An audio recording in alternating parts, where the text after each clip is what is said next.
Graça e paz, amados irmãos da IPI Paulo Silas. Hoje é dia de aula da escola dominical.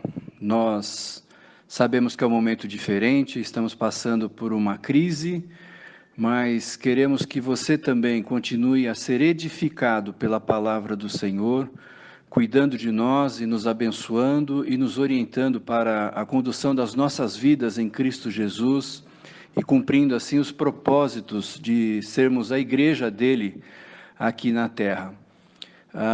Eu quero iniciar essa aula orando, pedindo a Deus que nos abençoe e que nós possamos, em nome de Jesus, pedir a sua graça e a sua misericórdia nesse momento de dificuldade que nós temos de nos relacionar pessoalmente, mas pedindo a Deus que o Senhor nos dê uma santa saudade para que, quando a igreja possa voltar, todos nós tenhamos um desejo e um júbilo, uma alegria profunda no coração de poder novamente se reunir para glorificar e adorar o nome do nosso Senhor. Vamos orar pedindo assim. Pai amado, nós estamos na Tua presença, agradecendo a Deus por nossas vidas, pelo Teu cuidado, pela Tua bênção, pela Tua proteção, Senhor. Nós Te louvamos porque o Senhor tem nos amado com amor intenso, um amor eterno, um amor bendito que tem cuidado de nós. Ó Senhor, nós queremos agora interceder por essa situação que se apresenta na vida de nossa igreja, de nossas famílias, de nossa cidade, de nosso país, no mundo todo, Senhor. Derrama, ó Deus, de libertação, de cura, restauração, para que o mais brevemente possível nós possamos nos reunir para glorificar, para adorar o Teu nome, juntos como igreja, e também, ó Deus, para cumprir os Teus propósitos em nosso viver. Nós queremos, ó Deus, ser um louvor à Tua glória, nós queremos ser uma igreja conforme o Teu coração, e desejamos então, em Teu nome santo, ter a proteção, ó Deus, dessa enfermidade que visita ao mundo como um todo. Que o Senhor também tenha misericórdia, Senhor, da sociedade, das pessoas que estão ao nosso redor. Que o Senhor possa trazer, ó Deus, uma solução que venha trazer bênção e cuidado sobre nossa nação, sobre as nações, ó Deus. Que o Senhor possa, de um modo muito especial, cuidar daqueles que estão na frente de batalha nesse instante, Senhor, nas áreas de medicina, Senhor, de enfermagem, nos hospitais, nos ambulatórios, aonde eles estiverem, Senhor.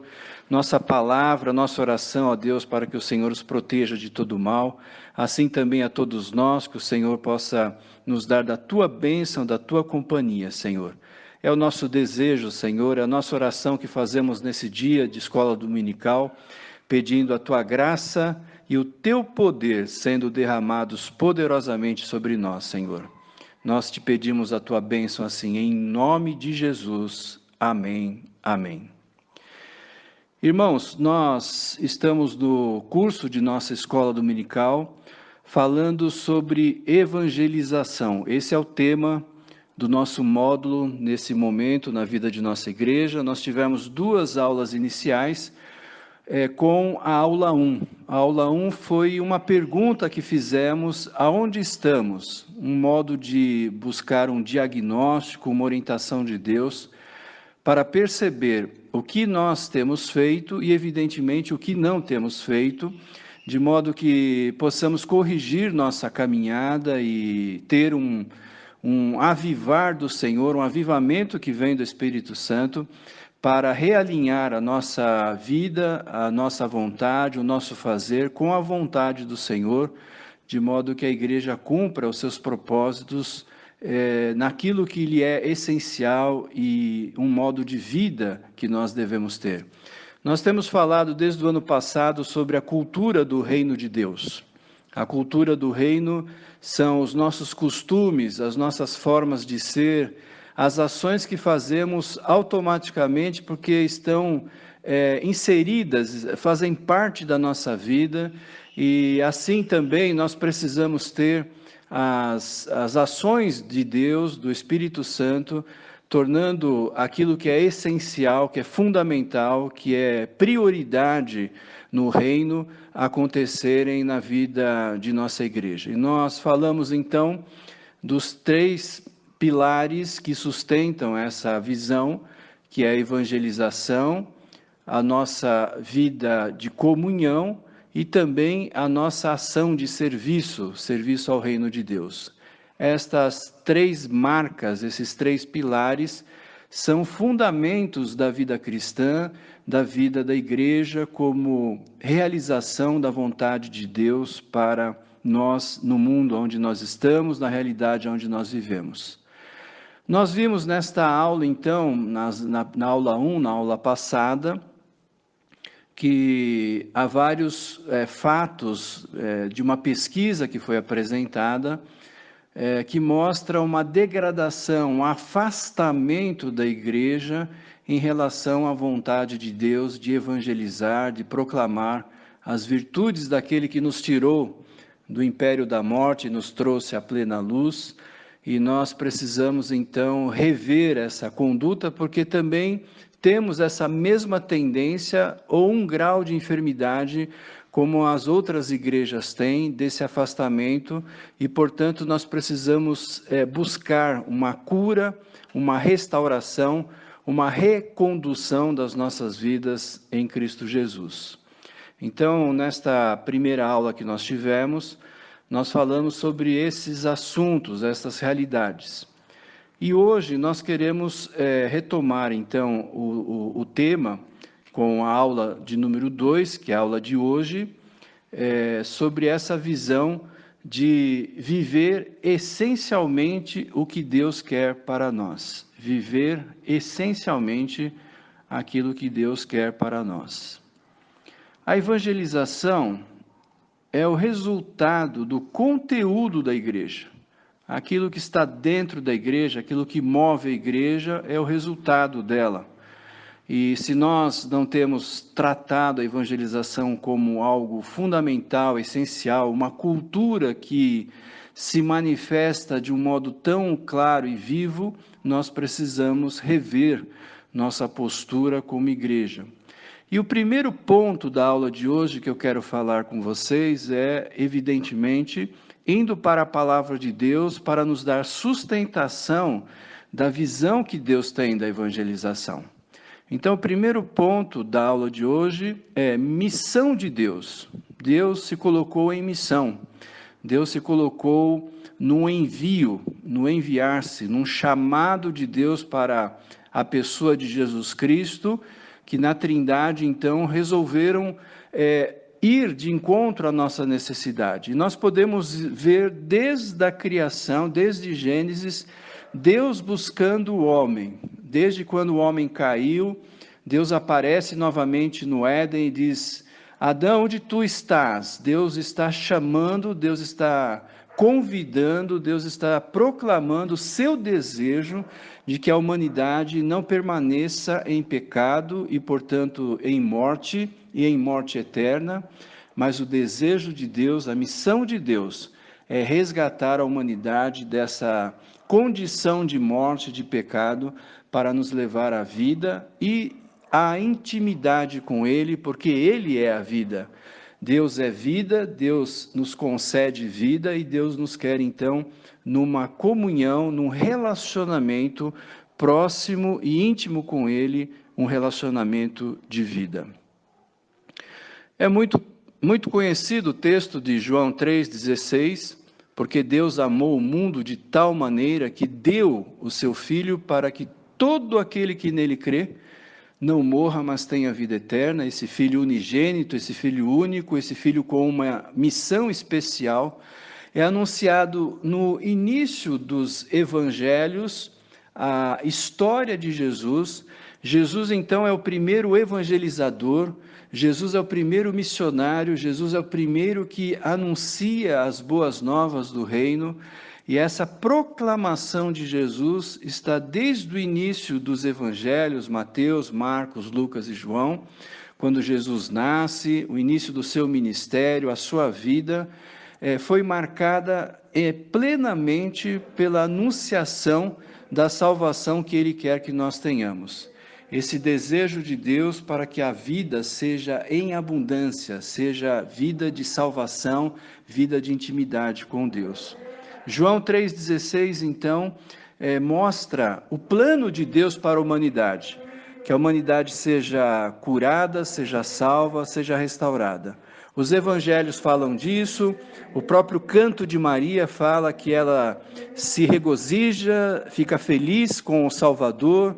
Nós olhamos para Simeão, para Ana, anunciando a presença daquele infante Jesus como Salvador. E até então, essa é a introdução, esse é o início da história da salvação, da anunciação de Jesus. E quando nós temos o final desses evangelhos, nós temos também a proclamação do Jesus que morreu, ressuscitou, cumprindo então, cabalmente, cumprindo em plenitude a obra de salvação que ele queria fazer em nós, de modo que nós pudéssemos alcançar a salvação em Cristo através da sua morte e ressurreição. Quando Jesus ressuscita, na conclusão dos evangelhos, nós temos várias vezes aqueles textos que nós chamamos de a grande comissão, e a grande comissão é este envio de Jesus da sua igreja para proclamar, para evangelizar a todos, aqueles que estão em Jerusalém, Judéia, Samaria e até os confins da terra. Nós todos, então, como igreja, devemos ter a mesma natureza de Jesus, a mesma essência de Jesus, a mesma proclamação de Jesus, a mesma prioridade que Jesus tem para o envio do seu evangelho a todos, de modo que possam receber da graça da salvação em Cristo Jesus. Portanto, Deus manifesta essa missão de Deus de um modo muito claro em toda a palavra do Senhor, na vida de Jesus. Isso é marcante, isso é fundamental que nós tenhamos um entendimento claro de quem foi Jesus, o que ele fez, quais foram as suas prioridades, e, portanto, quando ele diz que nós devemos também fazer o mesmo que ele faz, e vamos fazer muito mais do que ele fez, porque ele era único e um só, e a igreja multiplicada sobre a face da terra pode fazer muito mais, porque ela está espalhada, ela está multiplicada, e isso permite então que nós sejamos, como Atos diz, pequenos cristos, ou seja, somos manifestações, continuidade de Jesus na terra, levando a sua mensagem de salvação.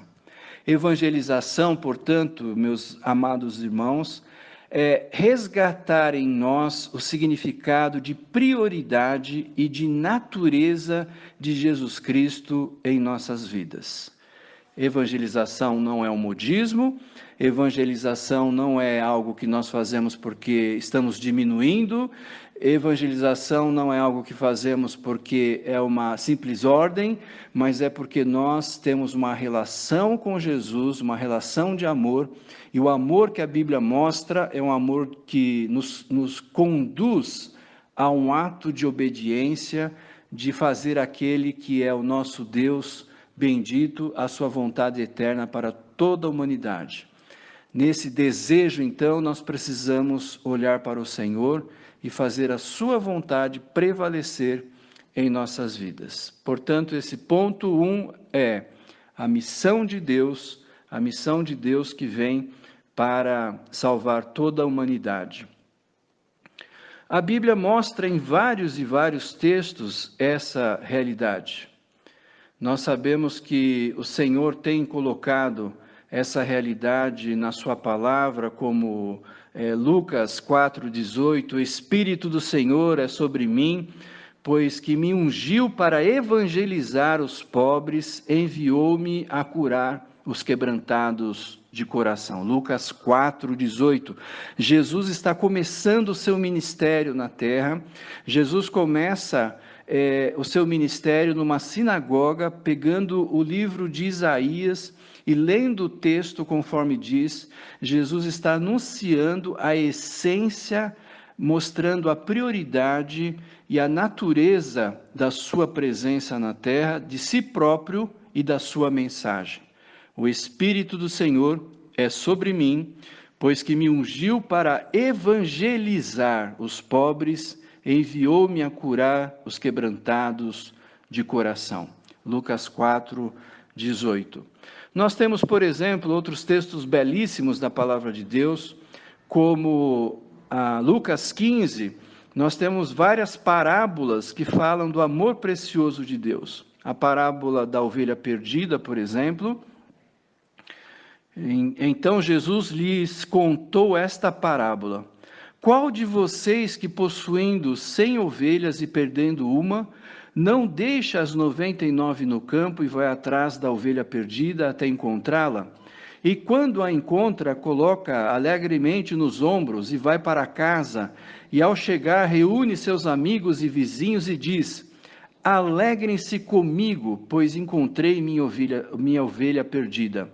Eu lhes digo que da mesma forma haverá mais alegria no céu por um pecador que se arrepende do que por 99 justos que não precisam arrepender-se. Logo em seguida, Jesus fala sobre a parábola da moeda perdida, ou qual a mulher que, possuindo 10 dracmas e perdendo uma delas, não acende uma candeia, varre a casa e procura atentamente até encontrá-la. E quando a encontra, reúne seus amigos e vizinhos e diz: alegrem-se comigo, pois encontrei minha moeda perdida. Eu lhes digo que da mesma forma a alegria na presença dos anjos de Deus por um pecador que se arrepende. E logo em seguida, a parábola do filho pródigo. Essas 3 parábolas Jesus deixou claro porque o próprio povo de Deus, o povo de Israel, que foi chamado para serem embaixadores e, portanto, mensageiros, evangelizadores, não o fizeram, não cumpriram os propósitos de Deus. E como Jesus falou anteriormente aos fariseus, eles não entram e eles não deixam os outros entrarem. Então nós também, como igreja, precisamos entender as prioridades de Deus na obra evangelizadora e, portanto, aquilo que está no coração, no amor de Deus para com a humanidade. E esses textos falam de festa, a festa no céu quando alguém se arrepende, a festa no céu quando alguém se converte, a festa no céu quando alguém se reconcilia com Deus. E nesse sentido, nós também precisamos ter mais festas.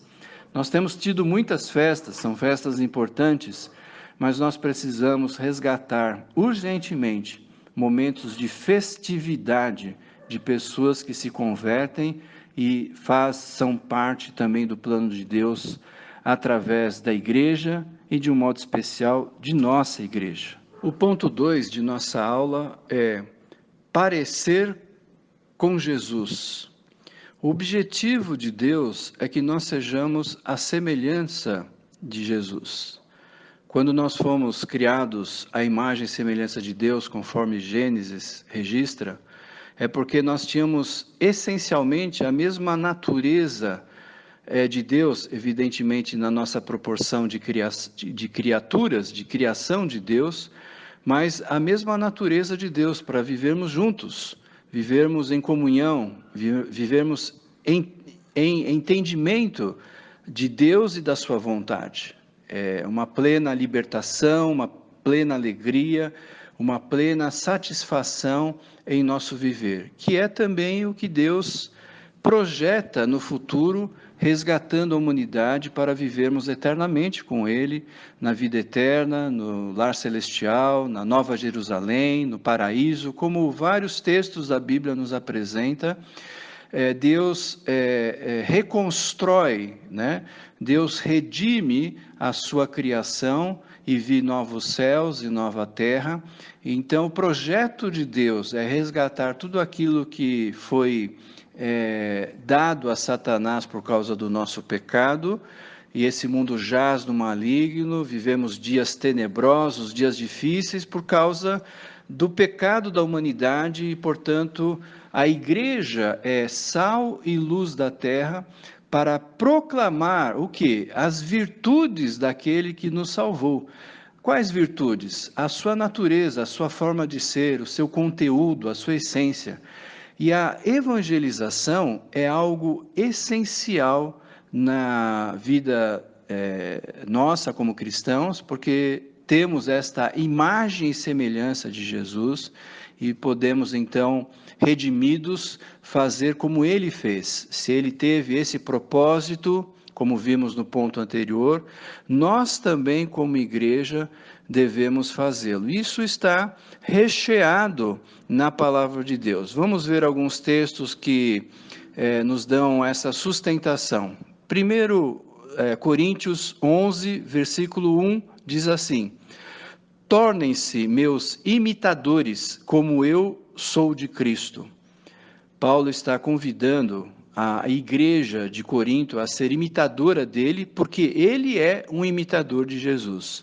Então, por inferência, nós todos temos que ser imitadores, todos nós temos que ir de encontro a fazer as nossas vidas à semelhança da vida de Jesus. Efésios 5, versículo 1. Portanto, sejam imitadores de Deus como filhos amados.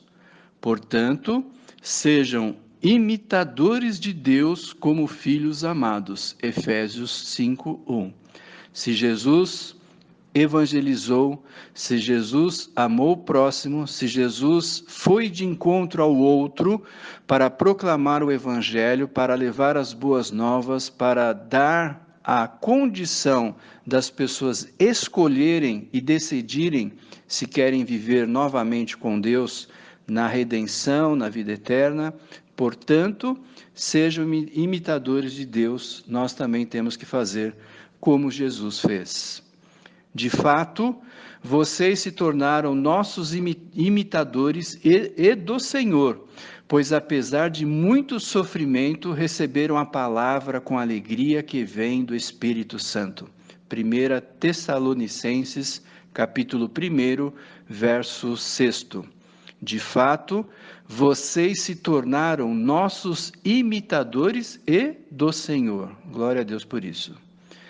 Seja a atitude de vocês a mesma de Cristo Jesus, que, embora sendo Deus, não considerou que o ser igual a Deus era algo a que devia apegar-se, mas esvaziou-se a si mesmo, vindo a ser servo, tornando-se semelhante aos homens, e sendo encontrado em forma humana, humilhou-se a si mesmo e foi obediente até a morte e morte de cruz. Filipenses 2, do versículo 5 ao versículo 8. Esses textos falam claramente de que nós devemos parecer com Jesus, devemos seguir Jesus e devemos fazer o mesmo que ele fazia, de modo que o evangelho, a evangelização, sejam uma prioridade para nós.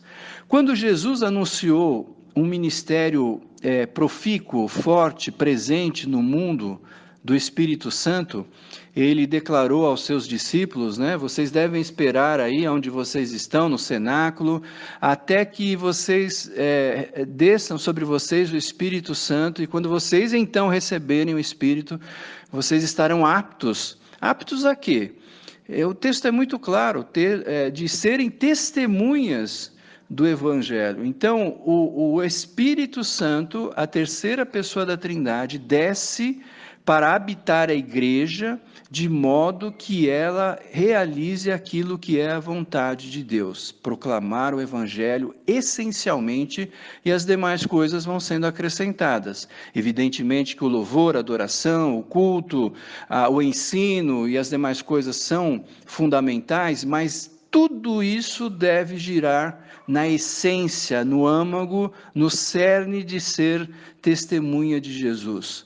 Então, o ministério do Espírito Santo é um ministério para fazer a igreja ser proclamadora. E nós vemos isso claramente quando Jesus declara em Atos, capítulo 1, verso 8, E sereis minhas testemunhas, recebereis o poder do Espírito Santo, e para serem testemunhas em Jerusalém, Judeia, Samaria e até os confins da terra. Então, portanto, O Espírito Santo tem o ministério de fazer com que a igreja seja capacitada a ser como Jesus, e sendo como Jesus, ela age evangelizando. Evangelizar é ser essencialmente como Jesus, é ter a natureza de Jesus, e esse é o ministério do Espírito Santo para a igreja. E Atos 2, então, começa uma proclamação, uma virtude, uma essência de natureza na igreja tal, que ela proclamava Jesus pelo modo de viver dos discípulos, dos crentes em Cristo, né, repartindo pão, estando juntos, celebrando a vida juntos, né, sendo igreja, indo de casa em casa, pregando o evangelho, e toda essa realidade é uma ação do Espírito Santo sobre nós. Isso nos mostra que no livro de Atos vai se expandindo. O livro de Atos é a história de Atos 1:8. Você tem primeiro o evangelho em Jerusalém, logo em seguida Judeia, depois Samaria, e depois Paulo fazendo as suas viagens aos gentios até os confins da terra. Então, o livro de Atos é um endosso, é uma forma de nós compreendermos não só a história da igreja após a ressurreição e a ascensão de Jesus aos céus, mas é também a compreensão do ministério do Espírito Santo. Existem historiadores e teólogos que dizem que o livro de Atos, de vez de chamar Atos dos Apóstolos, deveria se chamar Atos do Espírito Santo, porque, de certo modo, é essa a realidade que Atos quer mostrar. Quer mostrar como o Espírito Santo capacita a igreja para fazer a obra do Senhor. Isso não quer dizer que o Espírito Santo não esteja em nós em outras obras, como são os dons, as aptidões, as ações que ele faz de cura e etc. Mas nós podemos dizer claramente que uma igreja tem o poder do Espírito Santo proporcionalmente à maneira como ela evangeliza. Porque é este o ministério do Espírito Santo. Então, hoje se fala muito do Espírito Santo e nós olhamos para igrejas que são carismáticas, pentecostais, etc., mas isso não significa nada se as suas teologias e doutrinas falam isso, mas o que demonstra verdadeiramente se uma igreja é possuída pelo Espírito Santo e tem proporcionalmente o poder do Espírito Santo é o quanto ela evangeliza. E se hoje as igrejas, mesmo se manifestando como do Espírito, ou nós como presbiterianos, que também declaramos a ação do Espírito Santo e o poder do Espírito Santo, possivelmente nós não temos visto do poder do Espírito Santo entre nós da maneira como gostaríamos, porque não temos sido uma igreja que evangeliza da maneira como Deus quer, na essência que Deus quer, no poder que Ele quer manifestar em nós. Porque o poder do Espírito Santo, assim como aquele mago em Atos, que desejava o Espírito Santo para proveito próprio, para cobiça sua, para interesses próprios, assim hoje muitas vezes a ação da igreja em relação ao Espírito Santo. Mas o Espírito Santo tem como objetivo fundamental capacitar a igreja para a evangelização. E quando nós nos ensimesmamos, quando nós ficamos dentro de nós mesmos, quando nós nos refugiamos no templo, quando nós não temos mais uma prioridade evangelizadora, quando isso não é marca da nossa cultura, da nossa forma de ser, quando não incomoda a condição das pessoas que estão morrendo sem Jesus Cristo e indo para o inferno, se isso não nos incomoda, se esse amor ardente não arde em nosso coração, nós podemos perceber que nós estamos distantes, estamos alheios, estamos prostrados numa condição de alienação da plena vontade do Espírito Santo. Então, o nosso convite nesse curso que estamos fazendo de evangelização, mais do que uma busca de formas, metodologias e ações, essencialmente é fazer com que eu e você tenhamos a compreensão profunda e essencial em nossas vidas de que nós temos que amar a Deus, amando o nosso próximo, sendo como Cristo é, e Cristo foi o Deus vivo que veio em missão para proclamar as boas novas de salvação, e a igreja, imitando Jesus, ela faz o mesmo que o seu Senhor faz. Nós, como servos, como filhos do rei, como súditos do seu reino, nós precisamos então ter esta essência de vida para compreender o quão importante é vivermos Jesus. Então, este segundo ponto, essencialmente, nós queremos que você tenha a consciência da importância do poder do Espírito Santo e como a igreja deve se alinhar à vontade santa e soberana de ser sal e luz da terra, proclamando o Evangelho. Ponto 3 a igreja é chamada a fazer o mesmo que o Rei Jesus fez. A igreja é chamada, é convocada a fazer o mesmo que o Rei Jesus fez. Vamos ver alguns textos que respaldam, dão sustentação a essa visão na palavra de Deus. Atos 13, 47, Atos 13, versículo 47, diz: Porque o Senhor assim nos mandou, eu te pus para a luz dos gentios, para que sejas de salvação até os confins da terra. O chamado de Paulo é um chamado à igreja e um chamado de Jesus Cristo para sermos fonte de salvação, de vida em Cristo Jesus. Marcos 16, 15, e disse-lhes, ide por todo o mundo, pregai o evangelho a toda criatura. Marcos 16, 15 é um dos textos da grande comissão, e fica muito claro e evidente que Jesus está convocando a sua igreja, apresentada ali através dos discípulos, mas para todos nós, irmos ao mundo pregar o evangelho a toda criatura. Mas em nada tenho a minha vida por preciosa, contanto que cumpra com alegria a minha carreira e o ministério que recebi do Senhor Jesus para dar testemunho do evangelho da graça de Deus. Atos 20, 24. Paulo era um homem muito capacitado, muito erudito, mas resume claramente tudo o que ele tinha que fazer, essencialmente, ser testemunha do evangelho da graça de Deus. Todos nós, em toda situação, do menor até o maior, do crente novo ao crente já experiente, ao crente que já tem uma carreira de fé, aquele que está começando a sua vida cristã, em toda situação, em toda circunstância, nós somos convidados a ser testemunhas do Evangelho da graça de Deus. Nem se acende a candeia e se coloca debaixo do alqueire, mas no velador, e dá luz a todos que estão na casa. Assim resplandeça a vossa luz diante dos homens, para que vejam as vossas boas obras e glorifiquem o vosso Pai que está nos céus. Mateus 5, versículo 15 e 16. Nós somos esta luz do mundo, esse sal da terra, né?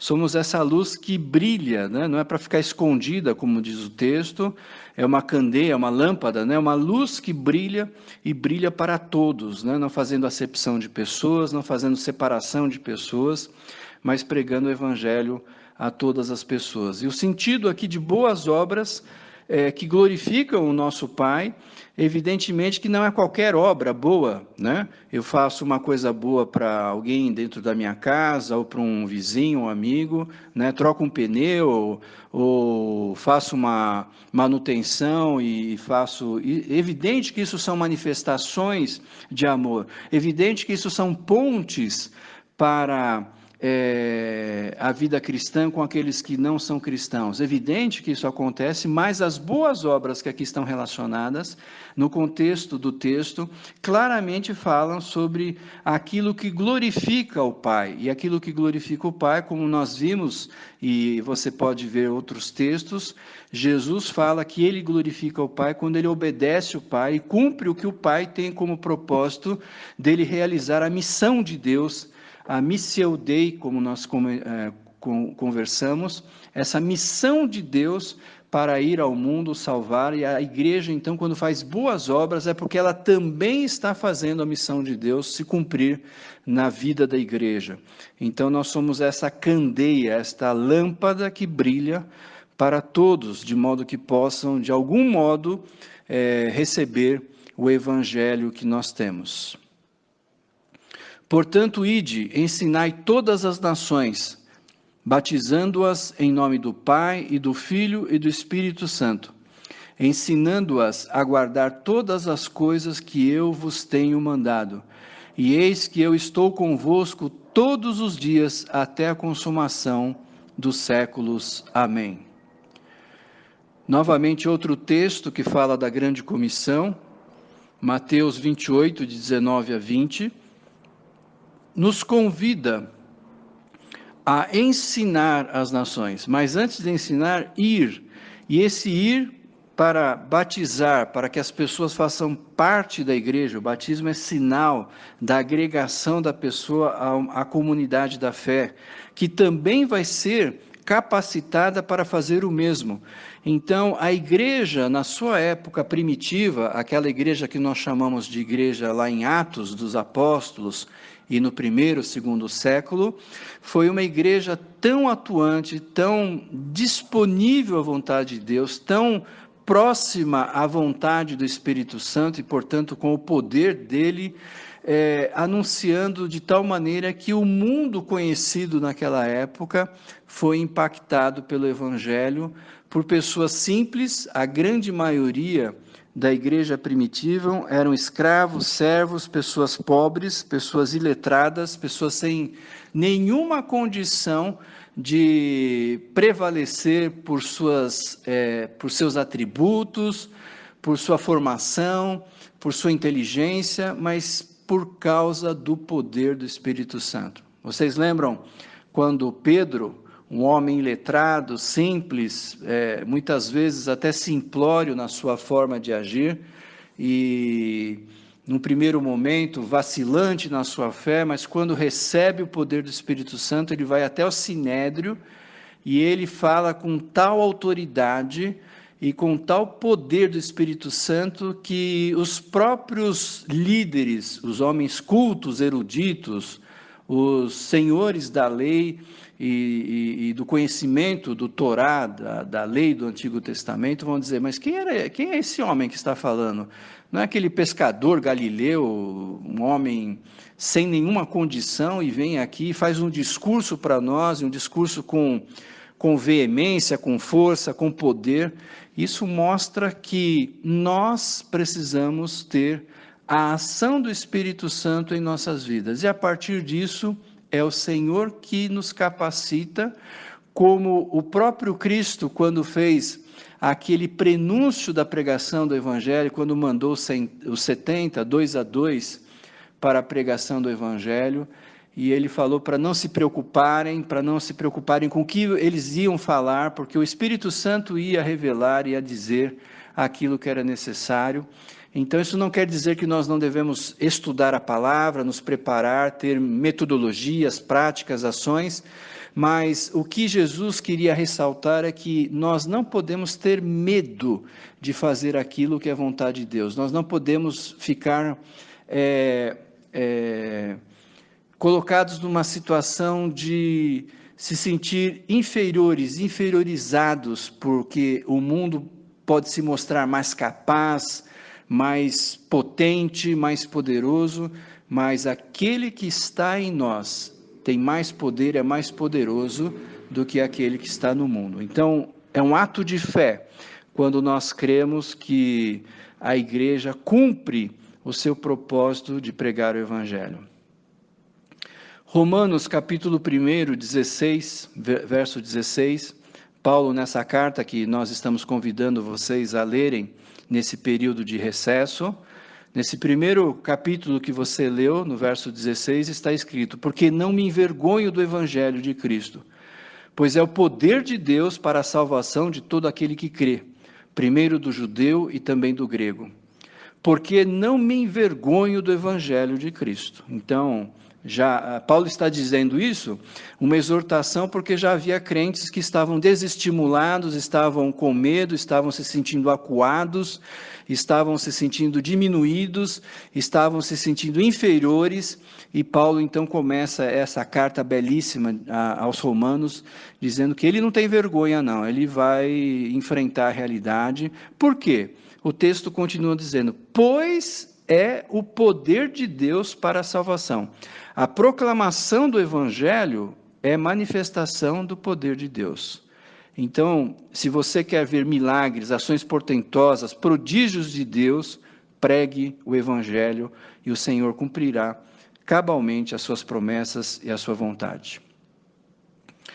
Salmo 105, verso 1 diz: louvai ao Senhor, invocai o seu nome, fazei conhecidas as suas obras entre os povos.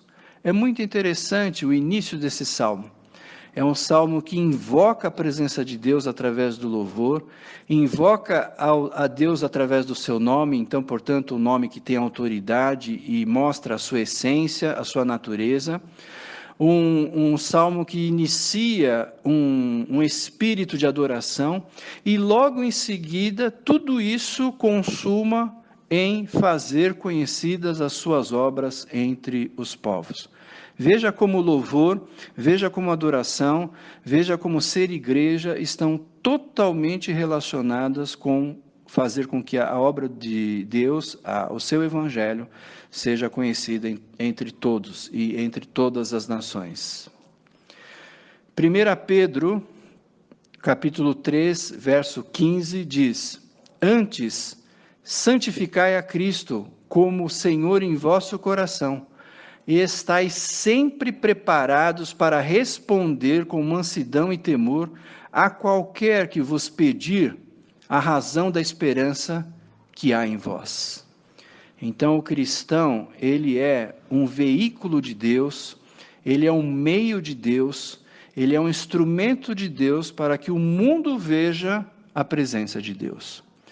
Então, isso é muito importante. Você já ouviu várias vezes essa frase, que Deus não mandou os anjos para pregar o evangelho, Deus mandou a igreja a nós. Por quê? Porque as pessoas devem ver, devem olhar em nós a pessoa, a presença de Jesus. E como nós falamos na primeira aula, a função da igreja, então, é gerar sede.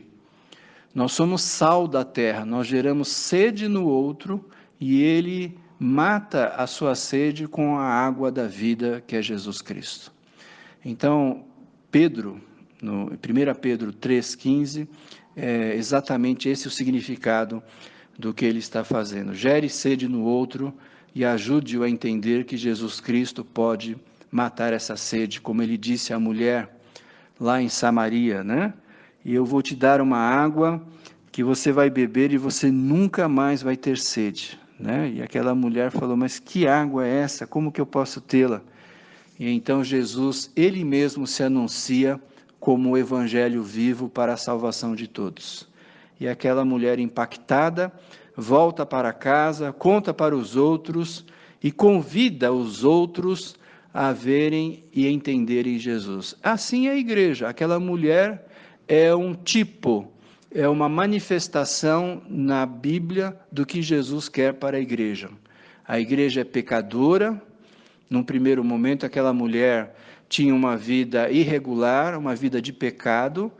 Jesus a confronta, Jesus a leva a uma condição de arrependimento, de confissão, de busca de perdão, e ao sentir a graça e a misericórdia de Deus, o amor de Deus sendo derramado sobre a vida, não há como não exaltar e querer louvar ao Senhor, contando aos outros sobre a salvação.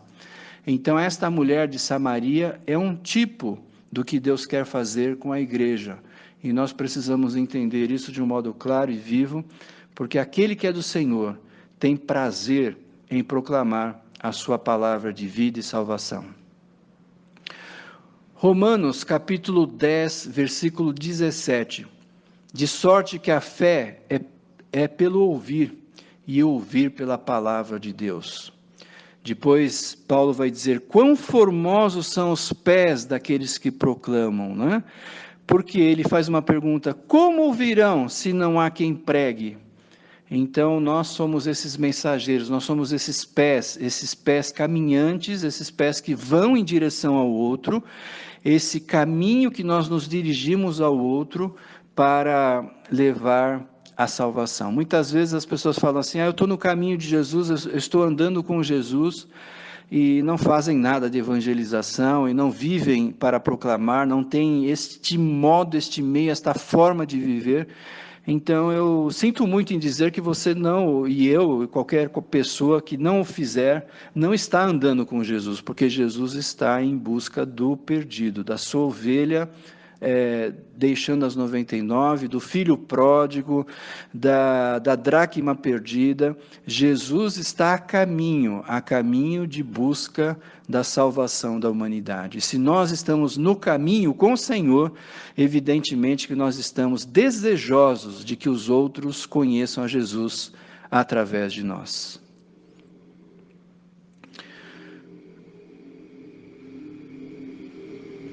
Mateus 5,14 diz, vós sois a luz do mundo, não se pode esconder uma cidade edificada sobre um monte. 1 Coríntios 15, 1 e 2, também vos informo, irmãos, o evangelho que já vos tenho anunciado, o qual também recebestes e no qual também permaneceis, pelo qual também sois salvos, se o estiverdes tal como vou-lo tenho anunciado, se não é que crestes em vão. 1 Coríntios 15, 1 e 2. Paulo está dizendo à igreja de Corinto, olha, vocês podem fazer o que vocês quiserem, vocês podem parecer como igreja, vocês podem cantar músicas de louvor, vocês podem fazer adorações, vocês podem fazer cultos, vocês podem ter aula de escola dominical, vocês podem parecer com tudo que vocês queiram de uma religiosidade que mostre que são cristãos, mas se vocês... Paulo está dizendo isso em Coríntios 15, 1 e 2. Mas se vocês não têm anunciado e têm vivido e permanecido no Evangelho, então na proclamação das boas novas, pode ser que nós estamos vivendo uma vida em vão. E essa é uma palavra clara de exortação para nós, como crentes em Cristo, para que também tenhamos essa mesma posição de disponibilidade, de interesse, de amor a Deus, de amor a Jesus, como ele mesmo disse, que se nós queremos ser amigos dele, nós precisamos obedecer à sua vontade e às ordenanças, aos mandamentos que ele nos dá. 2 Tessalonicenses 2, verso 14, para que pelo nosso evangelho vos chamou para alcançardes a glória de nosso Senhor Jesus Cristo. Então, para alcançar a glória de Jesus Cristo, nós precisamos ter uma ponte, e essa ponte é a proclamação, é o Evangelho, que isso seja, então, modo de vida da igreja para alcançar a vontade de Cristo Jesus. Porque qualquer que quiser salvar a sua vida, perdê-la-á, mas qualquer que perder a sua vida por amor de mim e do Evangelho, esse a salvará. Marcos 8, 35. Interessante Jesus dizer, né, que não é só amar a Jesus propriamente, mas também por amor ao Evangelho, à proclamação. E isso é muito importante, conforme Marcos capítulo 8, verso 35 diz. Isaías 12, verso 4 diz, e direis naquele dia, dai graças ao Senhor, invocai o seu nome, tornai manifestos os seus feitos entre os povos, e contai quão excelso é o seu nome. Por quê? Porque Deus quer que nenhum se perca.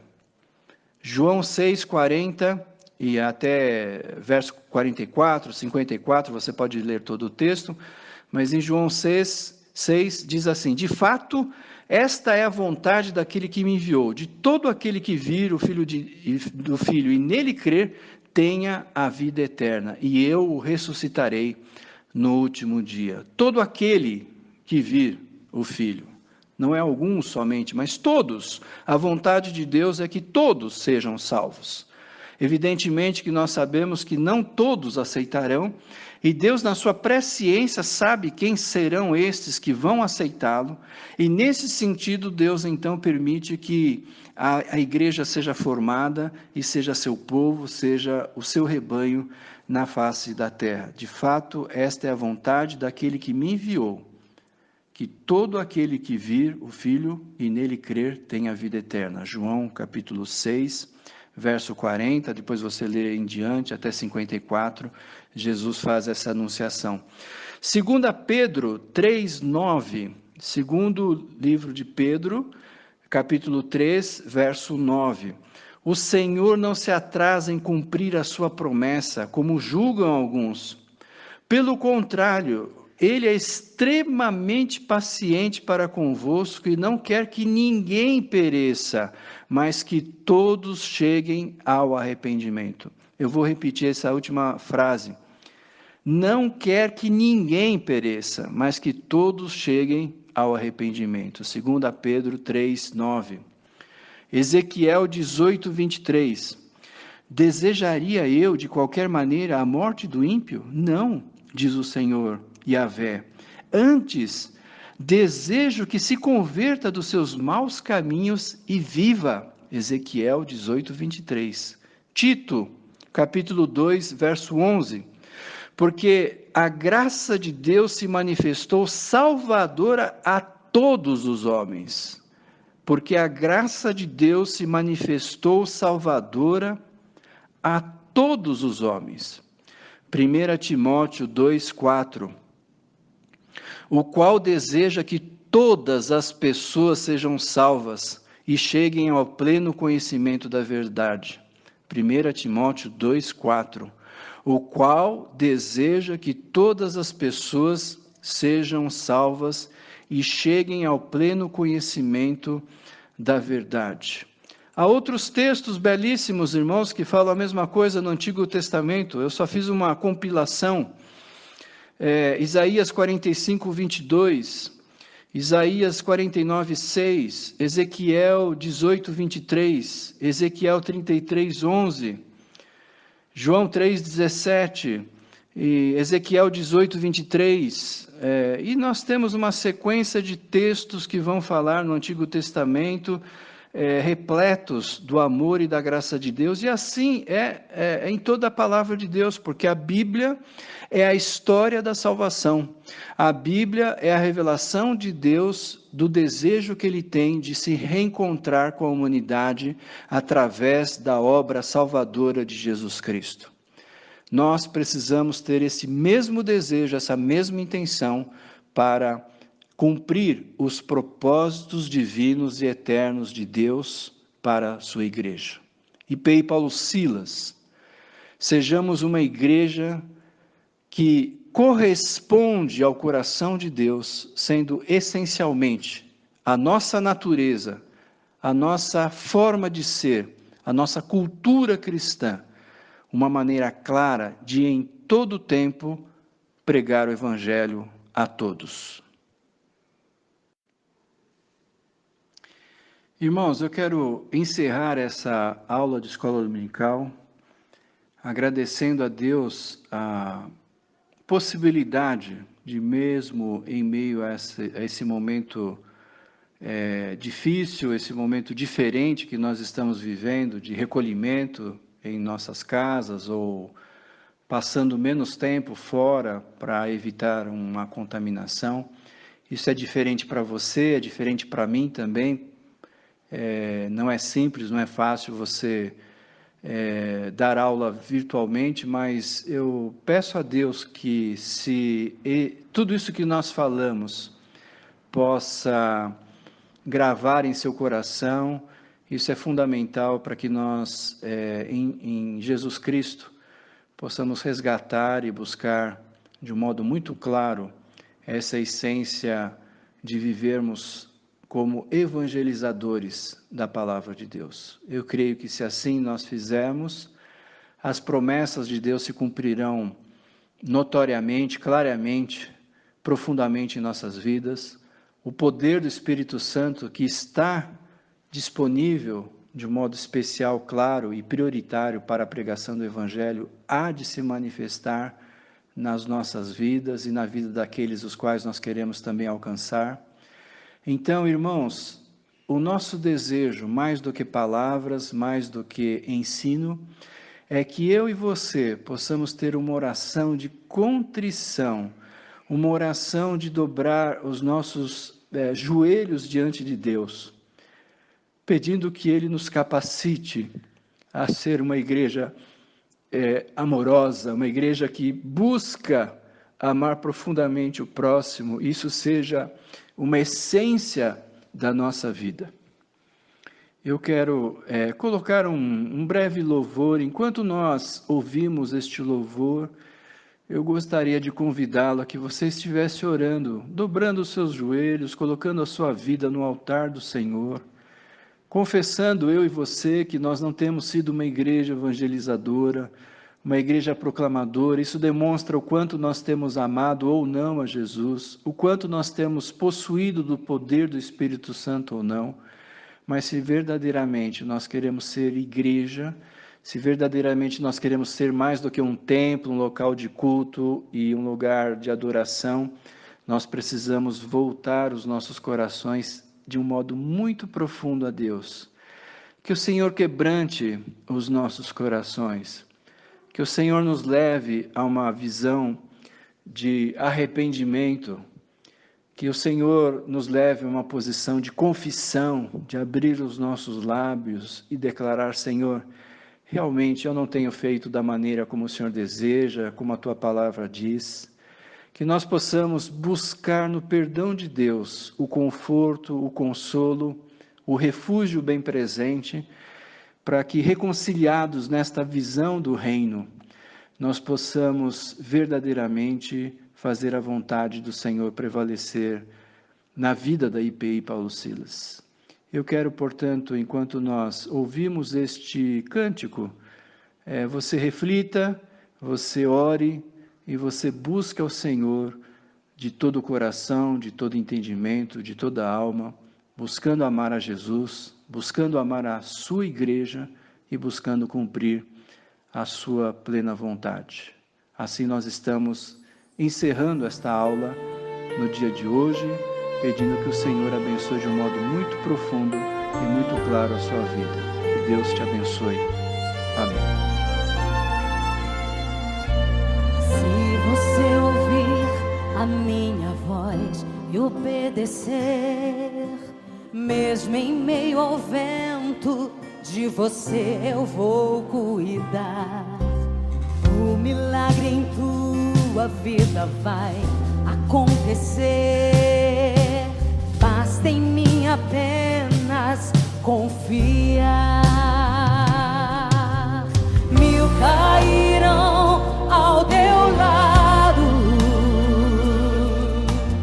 à direita outros 10.000. Vou operar em tua vida como você nunca viu, nunca viu. Eu vou te usar só pra te mostrar que ainda sou teu Deus e você é servo meu. Eu vou te honrar, vou te levantar, vão se surpreender com o que eu vou fazer. Eu vou te usar.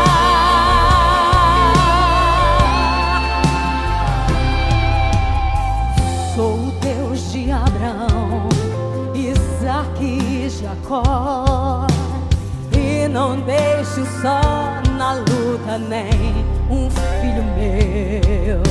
Sou eu quem levanto do monturo e do pó. É só confiar, eu sou teu Deus. 1000 cairão ao teu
restaurar e libertar.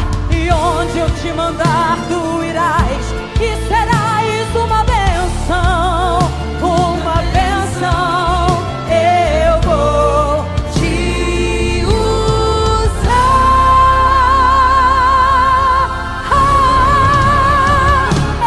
Eu vou te usar só pra te mostrar que ainda sou teu Deus e você é servo meu. Eu vou te honrar, vou te levantar, vão se surpreender.